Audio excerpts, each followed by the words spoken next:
Hello friends, मैं हूं आपका English coach Amrish Vijay वस्ता। खाउन peon मस्त। कैसे आप और क्या कर रहे हो आप? ऑफ कोर्स अभी आप वीडियो देख रहे हो। इसी बात को अगर आपको इंग्लिश में कहना तो आप कैसे कहोगे? आप कहोगे I am watching a video. और आपको एक बात करनी है, मन ही मन में नाउ कहना है, क्योंकि ये सेंटेंस बोलते समय आप इस वक्त क्या कर रहे हो, मतलब अभी क्या कर रहे हो, वो इंपॉर्टेंट है। तो जैसे सिंपल प्रेजेंट सेंटेंस कहते समय आप एवरीडे कहते हो, उसी तरीके से प्रेजेंट कंटिन्यूस के सेंटेंस कहते समय आपको मन ही मन में नाउ कहना चाहिए। तो आप सामने वाले से पूछ रहे हो कि तुम अभी क्या कर रहे हो, वो अभी क्या कर रहा है, तो what are you doing now, what is he doing now. तो चलिए फटाफट कुछ सेंटेंसेस बनाते हैं। अगर किसी ने पूछा कि आप अभी क्या कर रहे हो, आप बोल सकते हो I am teaching now, I am talking now, I am speaking now, I am reading now, I am going now, I am watching now. अब दोस्तों इसके पीछे का सेंटेंस कंस्ट्रक्शन आप समझो, वर्ड ऑर्डर समझो। आई सब्जेक्ट है, आई एम वॉचिंग ये वर्ब है, अ आर्टिकल है और वीडियो वापस एक नाउन है जिसको हम फिलहाल ऑब्जेक्ट कहेंगे। ओके, तो आपका ये फंडा तो क्लियर हो गया कि प्रेजेंट कंटिन्यूस में वर्ड ऑर्डर क्या होता है। वर्ड ऑर्डर का मतलब है, अगर आप इसको ऐसा कहोगे वीडियो एम आई वॉचिंग, तो ये गलत हो जाएगा क्योंकि आपने इस वर्ड ऑर्डर को चेंज कर दिया। लेकिन जब आपने कहा I am watching a video, इसका मतलब है कि आपने वर्ड के ऑर्डर को फॉलो किया, तो ये सही होगा। ओके, तो आपका ये फंडा तो क्लियर हो गया कि प्रेजेंट कंटिन्यूस में वर्ड ऑर्डर क्या होता है। तो हर वक्त हम सिर्फ आई के ऊपर नहीं बात करेंगे, हम लोग यू के ऊपर बात करेंगे, हम ही के ऊपर बात करेंगे, मतलब first person, second person, third person, इन सारे पर्सन्स में बात करेंगे। और हमें प्रैक्टिस भी इन सारे पर्सन्स में ही करनी चाहिए, क्योंकि जब हम आई यूज़ करते हैं तब एम आता है, जब यू यूज़ करते हैं तब आर आता है, जब ही यूज़ करते हैं तब इज आता है। तो चलिए अब हम इसके ऊपर सेंटेंस बनाते हैं। जैसे I am talking now, you are listening now, he is running now, we are going now, you all are smoking now, they all are thinking now.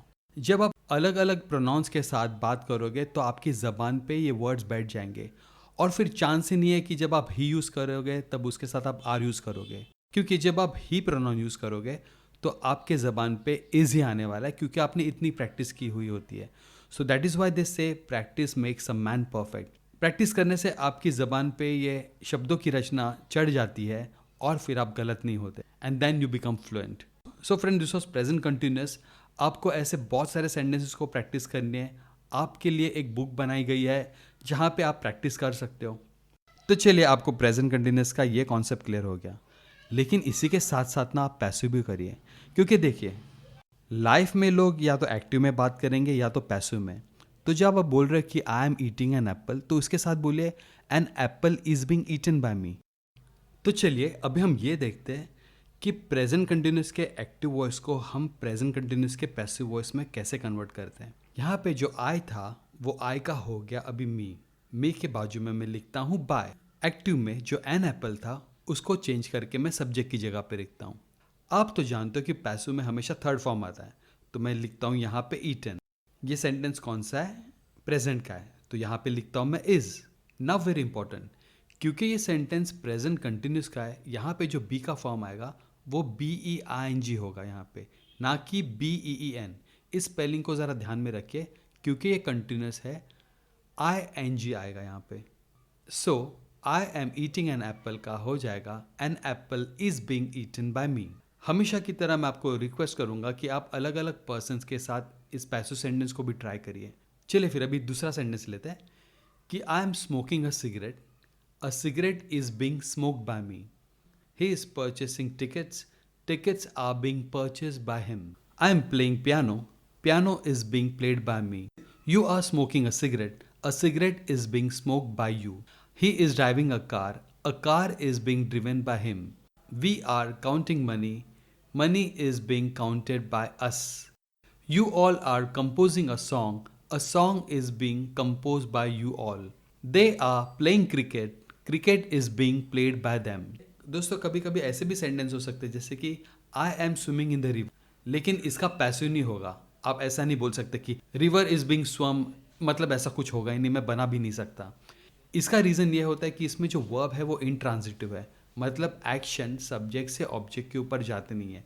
तो बस ऐसे कुछ सेंटेंसेस को एक्टिव से पैसिव नहीं किया जा सकता, but otherwise you can transform from active to passive. तो ज़रा एक्टिव से पैसिव करते समय ये ध्यान रखिए कि आपका सेंटेंस कहीं इंट्रांजिटिव तो नहीं है, क्योंकि आप फिर सोचते रह जाओगे कि इस एक्टिव का पैसिव क्या होगा, और वो होगा नहीं क्योंकि वो इंट्रांजिटिव वर्ब है।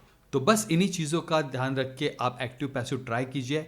डिस्क्रिप्शन में मैं आपको एक बुक की लिंक दे रहा हूँ जो आपको प्रैक्टिस करने में बहुत मदद करेगी।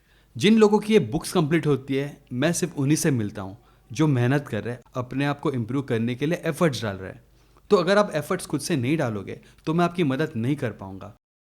दोस्तों, आप मुझसे जुड़ने के लिए व्हाट्सएप ग्रुप को ज्वाइन कर सकते हैं। लेटेस्ट वेबिनार्स और फिजिकल सेमिनार्स की इन्फॉर्मेशन आपको व्हाट्सएप ग्रुप पे मिल जाती है। So join a WhatsApp group and master English with English master Amrish Vijay Vasta. See you there.